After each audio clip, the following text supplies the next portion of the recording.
علیکم دوستو، آج کی ویڈیو میں آپ میرے ساتھ جانیں گے کہ نہر کوثر کیسی ہے، اس کا پانی کیسا ہے، اس کا پانی کہاں سے آتا ہے، اس کے دونوں کنارے کیسے ہیں اور اس کا پانی کس چیز پر بہتا ہے اور کون سا خوش نصیب ہے جو اس کے پانی کو پیے گا۔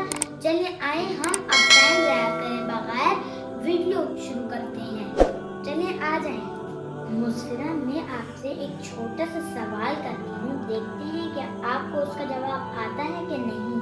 جی ضرور کریں، اگر سوال واقعی میں چھوٹا سا ہے تو مجھے اس کا جواب بھی ضرور آتا ہوگا۔ اچھا بھائی، یہ بتائیں قرآن مجید کی سب سے چھوٹی سورت کون سی ہے؟ بس اتنا آسان سا سوال؟ اچھا تو پھر بتائیں کون سی ہے؟ جی قرآن مجید کی سب سے چھوٹی سورت سورۃ الکوثر ہے، اس کے اندر 3 آیات ہیں اور 1 رکوع ہے۔ وہ مکی سورت ہے اور وہ 30ویں پارے میں ہے اور وہ 114 میں سے 108ویں نمبر پر ہے۔ ماشاءاللہ، کافی معلومات ہیں آپ کے پاس۔ کیا آپ کو یہ سورت زبانی یاد ہے؟ جی میں سناؤں آپ کو؟ بالکل سنائیں نا، کیوں نہیں؟ اِنَّا أَعْطَيْنَاكَ الْكَوْثَرَ فَصَلِّ لِرَبِّكَ وَانْحَرْ إِنَّ شَانِئَكَ هُوَ الْأَبْتَرُ۔ مسفرہ، کیا قرآن مجید کو ایسے پڑھا جاتا ہے؟ کیوں بھائی، کیا ہو گیا؟ مسفرہ، کیا آپ کو قرآن مجید کا آداب معلوم نہیں ہے؟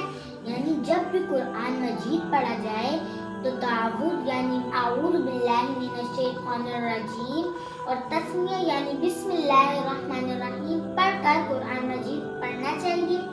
اور اللہ تعالیٰ قرآن مجید میں سورۃ المزمل میں فرماتے ہیں وَرَتِّلِ الْقُرْآنَ تَرْتِیلًا، یعنی قرآن مجید کو تھوڑا ٹھہر ٹھہر کے پڑھو اور اس کو واضح کر کر پڑھو۔ او آپی، یہ تو میں آپ کو ویسے ہی سنا رہی تھی۔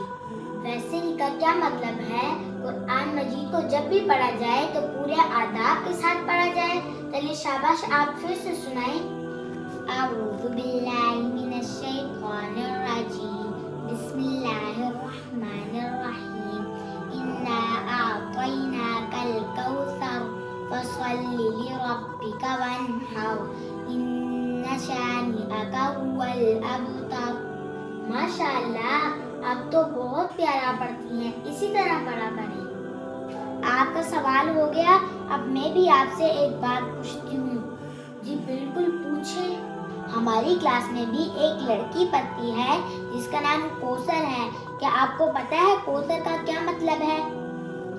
جی کوثر ایک نام بھی ہے اور یہاں جو کوثر ہے اس سے مراد ایک حوض ہے جو میدان محشر میں ہوگا، جس کا پانی جنت سے آئے گا اور آپ صلی اللہ علیہ وسلم اپنی امت کے لوگوں کو اس سے جام پلائیں گے، اور جس نے ایک دفعہ وہ جام پی لیا اس کے بعد اس کو کبھی بھی پیاس نہیں لگے گی۔ آپ بھی کیا ہم بھی اس سے پئیں گے؟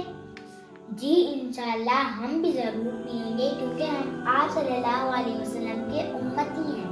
ہمیں اللہ سے اچھی امید رکھنی چاہیے، اور آپ صلی اللہ علیہ وسلم تو اپنی امت کے ہر فرد سے محبت کرتے تھے، تو انشاءاللہ ہم بھی ضرور پئیں گے۔ سبحان اللہ، آپ بھی کتنا خوبصورت منظر ہوگا نا۔ اور سنو، دیکھو کتنے مزے کی بات بتا رہی ہوں۔ اور اس کا جو پانی ہے نا، وہ دودھ سے زیادہ سفید، شہد سے زیادہ میٹھا اور برف سے زیادہ ٹھنڈا ہوگا، اور اس کے دونوں کنارے سونے کے بنے ہیں اور وہ یاقوت اور موتی کی کنکریوں پر بہتی ہے۔ یا اللہ، ہمیں اور تمام مسلمانوں کو آپ صلی اللہ علیہ وسلم کے مبارک ہاتھوں سے جام کوثر نصیب فرمانا۔ آپ کو ہماری ویڈیو کیسی لگی کمنٹ میں ضرور بتائیں، اور اگر آپ کو ہماری ویڈیو اچھی لگی ہو تو لائک، شیئر، سبسکرائب اور بیل آئیکن کے بٹن کو دبانا نہ بھولیں۔ والسلام، اللہ حافظ۔